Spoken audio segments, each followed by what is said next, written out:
Assalamualaikum warahmatullahi wabarakatuh.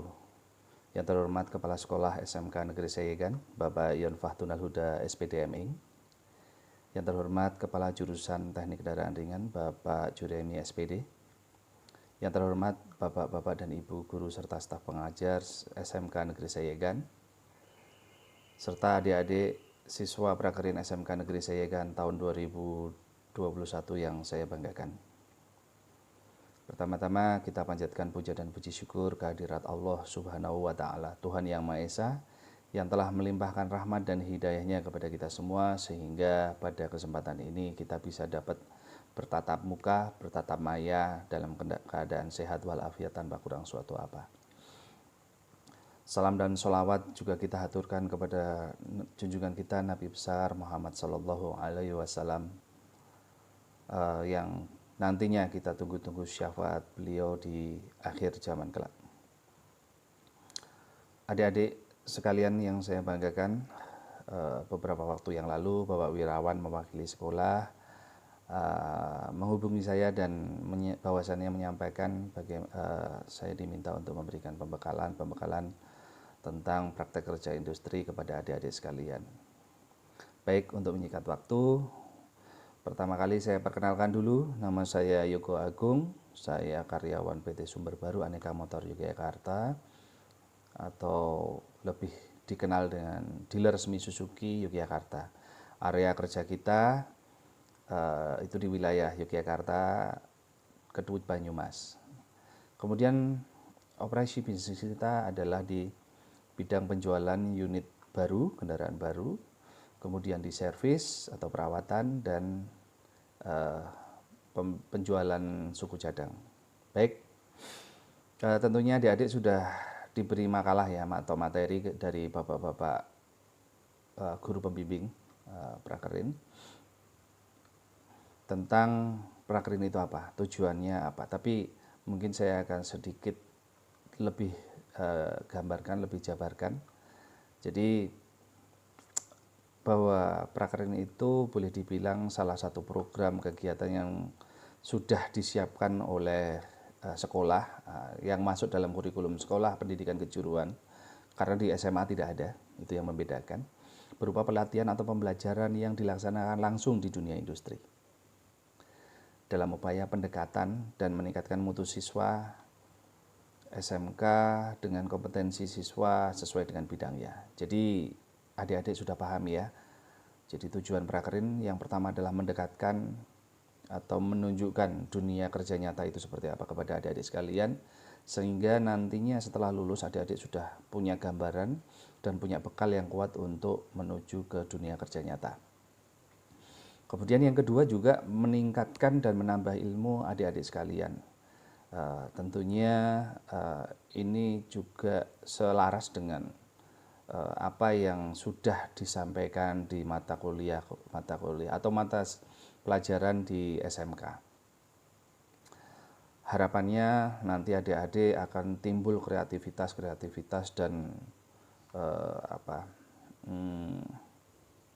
pola pemikiran yang baru yang bisa menambah ilmu dan pengalaman buat adik-adik sekalian.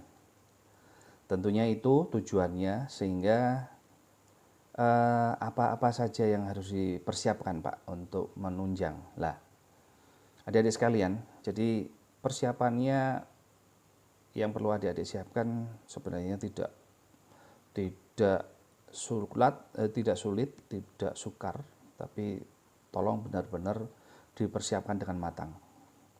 Ya, artinya pada saat nanti adik-adik melakukan kegiatan prakerin itu mempunyai nilai buat adik-adik sekalian, mempunyai pengalaman ya. Ibarat kata jangan sampai masuk telur, keluarnya telur. Ya, ibarat kata seperti itu.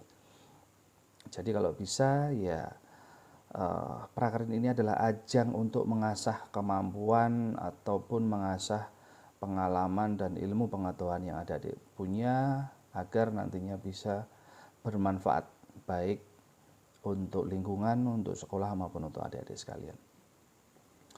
Kemudian persiapan penunjangnya apa saja Pak?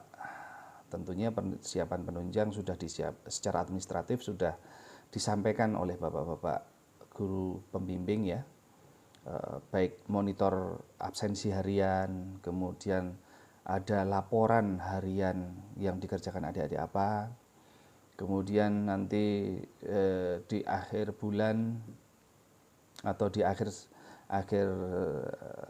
prakerin nanti ada semacam paper atau summary dari apa yang adik-adik lakukan di industri. Nah, tentunya ini tolong dimanfaatkan betul, dilakukan betul, tidak hanya sekedar memenuhi administratif saja. Ya. Kemudian persiapan lain selain administratif apa? Mungkin saya sedikit penjabaran nanti di lapangannya seperti apa. Jadi tentunya antara perusahaan dan dunia pendidikan pasti akan beda. Jam kerja di perusahaan itu mulai umumnya jam 8 sampai jam 4. Sementara kalau di dunia pendidikan jam 7 sampai jam 1 atau jam 2. Itu saja sudah beda. Jadi sekali lagi teman-teman tolong atau adik-adik tolong frekuensinya disamakan dulu ya, jam kerja. Jadi kalau yang biasanya mungkin bangun tidur jam 5, kemudian melakukan kegiatan-kegiatan aktivitas di rumah, berangkat jam 6:30 sampai rumah sampai sekolah jam 7 mungkin nggak ada masalah. Tapi tolong ini diperhitungkan betul. Nanti itu termasuk karakter dari adik-adik. Nanti masuk dalam penilaian-penilaian yang sudah disiapkan oleh pihak sekolah juga. Kemudian tolong untuk rambut itu harus pendek dan rapi ya. Bagi yang suka memanjangkan rambut adik-adik sekalian, tolong untuk saat industri ya tolong benar-benar dipendek, karena memang yang paling penting adalah kita bekerja itu mempunyai potensi resiko yang tinggi, yaitu kecelakaan kerja. Ini yang sangat-sangat kita hindari ya, termasuk kuku tangan yang panjang atau kuku kaki yang panjang itu harus dipotong untuk pendek. Jadi tidak akan melukai atau berpotensi terhadap resiko-resiko selama bekerja. Kemudian wajib menggunakan safety shoes. Jadi nanti tolong biasanya perusahaan tidak menyediakan itu, tolong adik-adik persiapkan ya, entah itu pinjem atau beli, monggo nanti dipersiapkan. Kemudian memakai wear pack. Tapi yang paling penting adalah selama adik-adik melakukan prakerin, entah itu 3 bulan atau bahkan 6 bulan, ya tolong wear packnya bersih. Ini yang sudah terjadi secara pengalaman di lapangan. Teman-teman dari awal masuk sampai akhir nanti mau selesai prakerin, wear pack tidak dicuci. Ya ini tidak betul, tidak bagus, karena pasti akan mengganggu adik-adik sekalian dalam melakukan kegiatan. Ya kalau wear packnya kotor, wear packnya bau, itu pada saat kerja itu tidak bisa memberikan efek positif ya, termasuk semangat kerja yang jadi kurang. Oke. Kemudian siapkan peralatan utama pada saat pagi hari. Jadi mungkin sebenarnya hampir sama. Jadi pada saat adik-adik di bangku sekolah itu adik-adik biasanya begitu datang bisa bermain lah atau ngobrol dengan teman, kemudian menyiapkan peralatan tulis lah sama. Tapi kalau ini porsinya lebih besar, jadi peralatan utama seperti KD itu wajib dicek dulu, wajib dibersihkan dulu, wajib dipastikan fungsinya. Nah, itu bedanya. Kemudian setelah itu siapkan peralatan-peralatan pendukung lainnya. Kalau di dunia kerja atau di bengkel misalnya adik-adik itu ditugaskan untuk menghidupkan genset misalnya atau menghidupkan kompresor, ya tolong SOP-nya dijalankan ya. Ini semua harus dilakukan sebagai tahapan persiapan. Jadi sebelum adik-adik mulai bekerja jam 8 ini sudah disiapkan. Ini sudah harus dijalankan agar nantinya begitu jam 8 sudah mulai bekerja itu pekerjaannya sudah running well atau bekerja dengan kondisi lancar. Kemudian yang paling penting juga pada saat adik-adik tidak mengetahui apa yang harus dikerjakan atau ditugaskan untuk melakukan sesuatu tapi belum tahu, tolong pastikan betul, tanyakan sekali lagi tahapan-tahapannya, ya. Pastikan bahwa adik-adik bisa atau mampu untuk melakukan itu. SOP-nya seperti apa? Tolong ditanyakan. Jangan sampai nanti jadi masalah di belakang harinya. Kemudian berikutnya yang penting adalah evaluasi bersama dengan teman-teman di akhir kerja, baik itu di akhir minggu maupun pada saat selesai kerja. Ya, kenapa fungsinya untuk apa? Itu untuk merefresh lagi agar adik-adik mempunyai ilmu, tidak hanya pada saat adik-adik menemukan pengalaman saat itu juga terus hilang, tapi bisa diingat-ingat dengan baik, dimasukkan memori dengan baik. Oke, itu persiapan penunjang-penunjangnya. Kemudian yang tidak kalah penting untuk bisa memaksimalkan ilmu yang akan didapatkan di bangku dunia kerja, di dunia kerja, ada dua hal yang sebenarnya adik-adik itu sudah punya, ya, dan ini perlu diasah lagi, diasah terus. Yang pertama adalah persiapan kompetensi atau kemampuan keahlian dasar yang adik-adik sudah didapatkan di sekolah. Contohnya ya mata pelajaran dasar pengukuran, pengenalan alat, terus kemudian matematika dan sebagainya, itu perlu di refreshing lagi, diingat-ingat lagi. Kemudian mata pelajaran keahlian juga. Bagaimana cara membersihkan rem, SOP-nya seperti apa. Di sekolah tentunya sudah diajarin bagaimana melakukan tune up mobil, bagaimana SOP mengganti oli yang benar, baik oli mesin, oli gardan, oli transmisi dan sebagainya.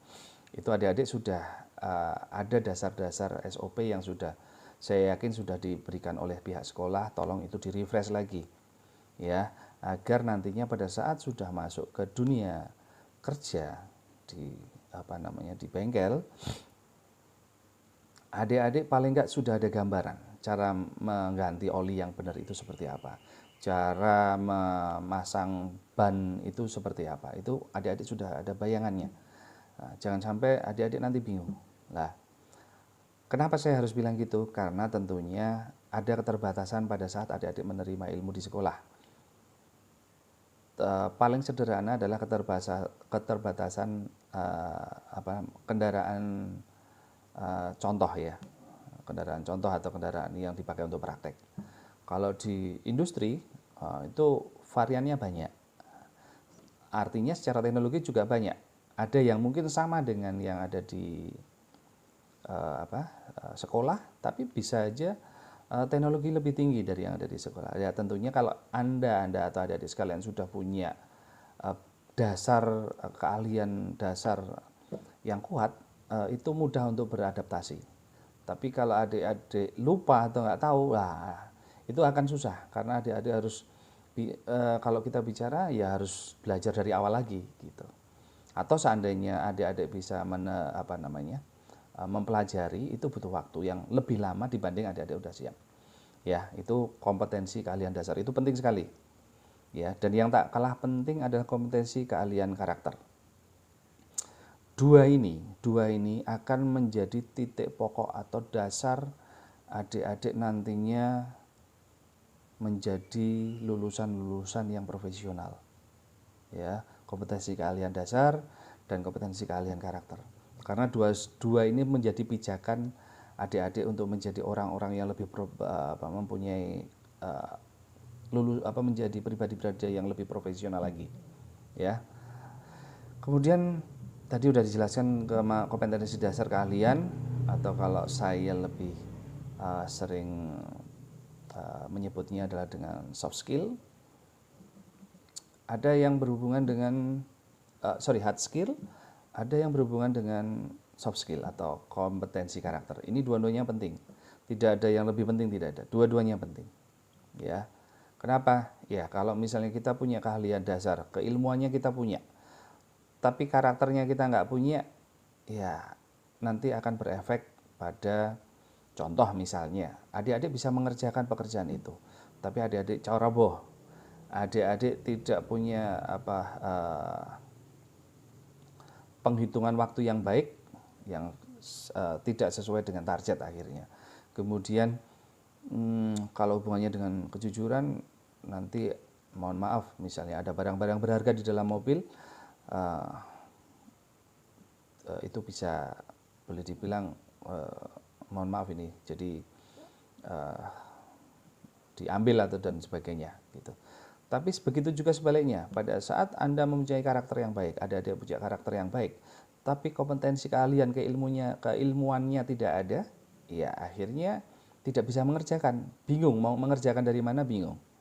Permasalahan seperti ini bingung lagi, ada problem misalnya mobil mogok, mau dimulai dari mana, kalau kita tidak punya ilmunya ya bingung juga. Gitu, seperti itu. Jadi sekali lagi dua-duanya ini menjadi tolak ukur, menjadi sesuatu yang sangat berharga pada saat nanti adik-adik sudah masuk dalam dunia kerja. Oke, kemudian saya akan bahas sedikit banyak tentang kompetensi karakter itu apa.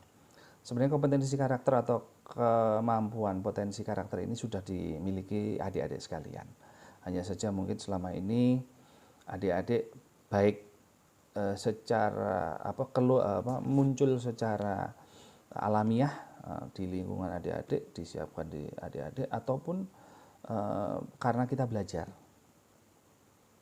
Ada beberapa kompetensi karakter yang harus dimiliki adik-adik. Contoh satu, kompetensi beradaptasi dengan lingkungan. Ya, tadi sudah saya sampaikan di atas juga, bagaimana kita menyamakan frekuensi kita, menyesuaikan diri kita yang tadinya kita terbiasa dengan situasi di kehidupan di sekolah, bersosialisasi di sekolah, sekarang kita harus bisa menyesuaikan dengan kondisi di lingkungan kerja atau dunia usaha. Meskipun ini mungkin hampir sedikit sama ya, jadi bagaimana menjadi orang yang humble, yang menyenangkan pada saat ketemu dengan rekan kerja atau atasan, atau di sekolah dengan guru, itu harus selalu senyum, sapa, salam, mempunyai karakter-karakter yang seperti itu. Itu yang harus yang diinginkan dan tumbuh secara baik muncul dari adik-adik sekalian. Kemudian kemampuan karakter berikutnya adalah kemampuan berkomunikasi. Bagaimana menyampaikan informasi agar bisa diterima oleh lawan kita atau lawan bicara kita. Nah, ada dua komunikasi, baik itu verbal maupun non verbal. Kalau verbal itu bicara langsung, ngomong langsung, bisa lewat telepon atau handphone, dan non verbal bisa melalui WA, bisa melalui SMS, bisa melalui SPK atau surat perintah kerja, atau bisa melalui menulis ya, surat menyurat ataupun sandi. Itu namanya komunikasi ya. Komunikasi yang baik seperti apa?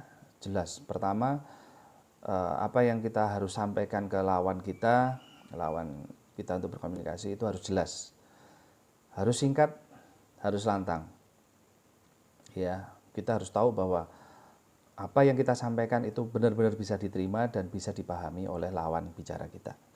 Kemudian kita harus menghormati lawan bicara. Salah satunya adalah kita tidak boleh pada saat kita berkomunikasi atau berbicara sambil ngomong, sambil main HP, kemudian sambil lihat toleh kanan kiri. Nah, itu nggak baik. Itu komunikasi yang boleh dibilang buruk. Kita harus menghormati, memastikan bahwa apa yang kita sampaikan itu bisa diterima dengan baik oleh lawan bicara kita. Itu kemampuan berkomunikasi. Kemudian kemampuan manajemen dan leadership. Ini juga penting ya. Ini bagaimana kita mengorganisir, kita merencanakan, mengatur diri kita. Saya tidak bicara atau kita tidak bicara masalah organisasi dalam susunan di perusahaan, bukan, tapi bagaimana memanage atau mengelola dan meleader, memimpin diri kita sendiri dulu, ya. Ini yang harus adik-adik tumbuhkan, ya, sebelum kita bicara organisasi atau koordinasi atau memimpin orang lain. Jadi artinya tidak perlu ada atasan bawahan atau anggota dulu, tapi terhadap diri kita sendiri. Maksudnya bagaimana Pak? Maksudnya contoh misalnya tadi masuk jam 8, sementara kita di sekolah biasanya jam 7. Nah, itu harus dikelola nih, direncanakan dulu, diorganisir dulu. Bagaimana kita biasanya masuk kalau masuk jam 7 bangunnya jam 5. Lah bagaimana kita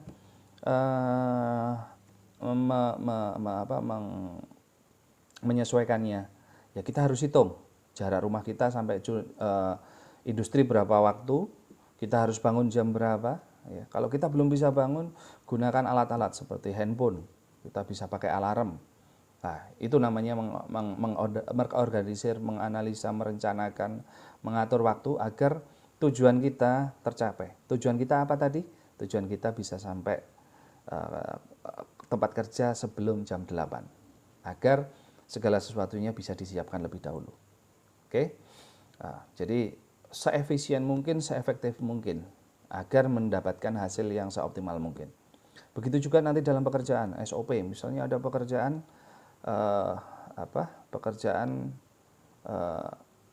dari depan atau dari frontliner ke belakang, itu harus dipikirkan kira-kira ini mobil perawatan berapa, keluhannya apa saja, berapa jam dijanjikan. Itu harus adik-adik mulai gali agar supaya tujuannya tercapai.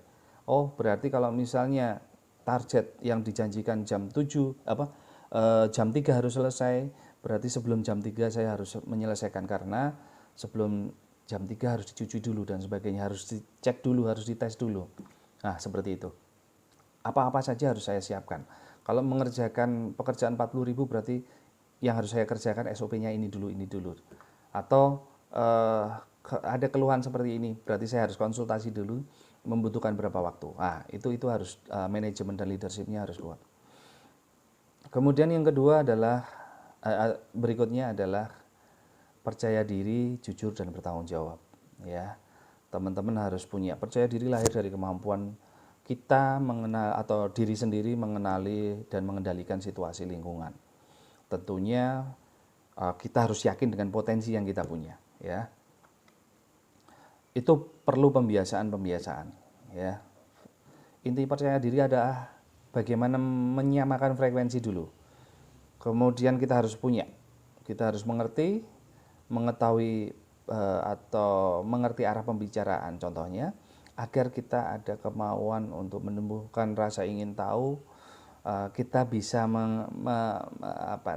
mengimbangi apa yang disampaikan dan apa yang ada. Oke, kemudian jangan cuek terhadap situasi sekitar. Berani bertanya atas sesuatu yang belum diketahui, ya. Tentunya kalau adik-adik sekalian bisa melakukan itu akan menumbuhkan rasa percaya diri adik-adik sekalian. Kemudian jujur dan bertanggung jawab, yaitu melakukan segala sesuatu berdasarkan data dan kemampuan yang bisa dibuktikan. Ya, jujur dalam hal ini tidak hanya jujur untuk masalah bicara dan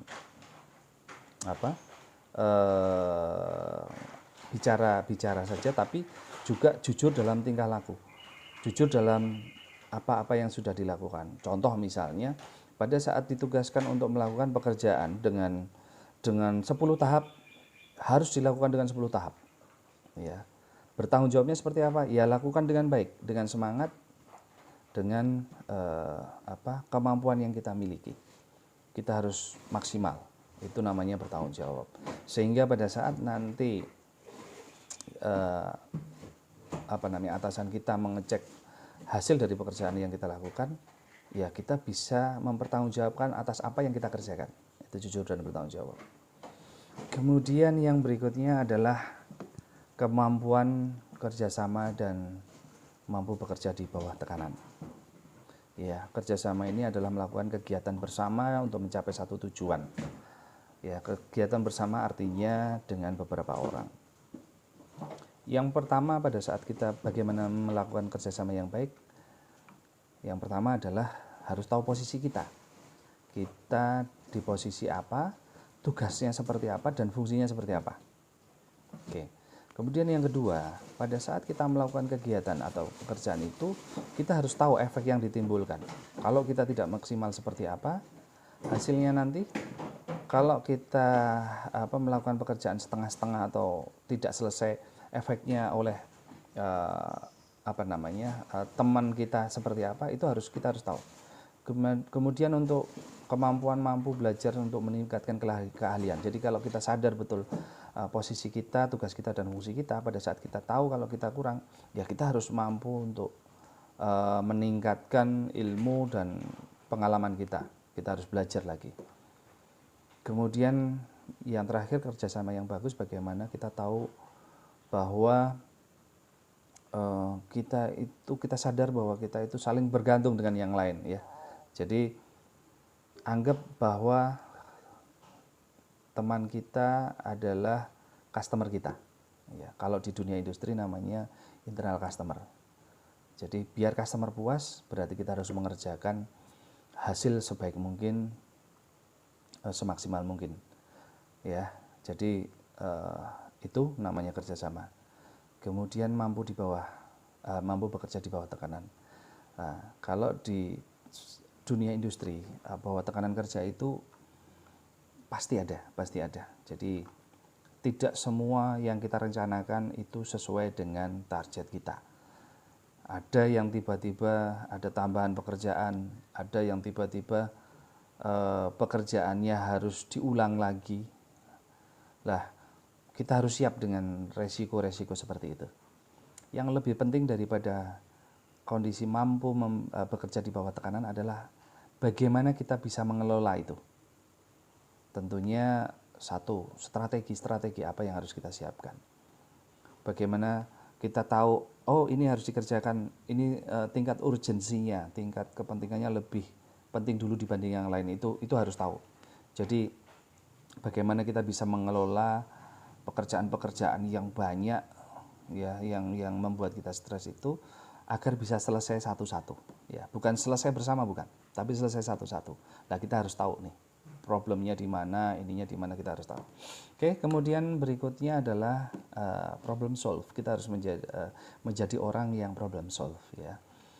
Artinya apa, Pak? Artinya kalau jika ada suatu masalah, kita harus bisa menyelesaikan masalah itu, bukan menjadi pokok permasalahan, ya, bukan justru malah kita menjadi masalah itu sendiri, tapi kita harus bisa menyelesaikan masalah. Alatnya, metodenya yang harus dipakai harus tepat, kita harus bisa memilih. Kemudian timetable atau perencanaan waktu untuk menyelesaikan kita juga harus tahu, tentunya itu dibutuhkan ilmu. Kemudian hasil akhir yang akan dituju kita tahu, sampai mana hasil akhirnya, di mana hasil akhirnya, kualitasnya seperti apa kita tahu, itu problem solve, cara menyelesaikan masalah. Nah, kemudian pada saat kita melakukan menyelesaikan masalah itu, tentunya kita harus tahu orang-orangnya, teman-teman kita, untuk siapa saja yang harus kita mintain tolong. Nah, itu juga kita harus tahu. Oke, kemudian yang terakhir adalah etika atau budaya kerja. Ini bagaimana kita menghormati orang, bagaimana kita bisa meminjam sesuatu, cara minta izin yang baik, sikap kita mengobrol, pada saat kapan kita harus tahu ngobrol secara formal maupun tidak formal, mengobrol dengan atasan dan sebagainya, kita harus tahu itu. Itu etika dan budaya kerja. Ya, baik. Itu ada 10 konsep dari kompetensi karakter yang tentunya adik-adik punyai, dan yang paling penting sekali lagi adalah bagaimana mengasahnya selama di dunia industri. Jadi harapannya apa? Harapannya nanti pada saat kalian sudah masuk ke dunia kerja, kalian mempunyai karakter yang unik atau yang bisa dalam tanda kutip bisa dijual kepada perusahaan, sehingga Anda akan lebih mudah atau lebih dilirik oleh perusahaan untuk ikut bergabung atau bekerja sama dengan perusahaan, seperti itu ya. Karena kalian harus sadar betul bahwa saat ini kondisi semakin ke depan ini, apalagi ini sudah masuk ke industri milenium 4.0, di mana nanti ke depannya jumlah tenaga kerja yang akan semakin terbatas, makanya kalian harus mempunyai kemampuan berjuang atau kemampuan untuk berkompetensi ya. Jadi apa yang bisa saya jual itu sangat penting kalian atau menjadi bekal penting kalian dalam memasuki dunia kerja. Baik, sekali lagi saya sampaikan, jangan lupa buku absensi, kemudian target yang harus kalian kalian capai tadi, bagaimana summary atau hasil, tentunya itu penting kalian lakukan dan kalian siapkan ya, agar benar-benar pada saat kalian selesai praktek industri kalian mempunyai nilai lebih ya, mempunyai pengalaman lebih yang itu bisa kalian aplikasikan pada saat nantinya kalian selesai prakerin atau lulus sekolah. Oke, begitu teman-teman. Sekali lagi selamat masuk dalam dunia industri, dalam menjalankan prakerin. Semoga kalian bisa memahami apa-apa yang sudah kita sampaikan ini, dan tolong nantinya kalau kalian sudah masuk, benar-benar persiapkan dengan matang di dunia kerjanya, di dunia industrinya, kemudian tidak hanya sekedar menggugurkan kewajiban Anda melakukan kegiatan praktik di dunia industri, tapi benar-benar bisa memberikan nilai tambah kepada Anda untuk menyongsong dunia kerja nyata yang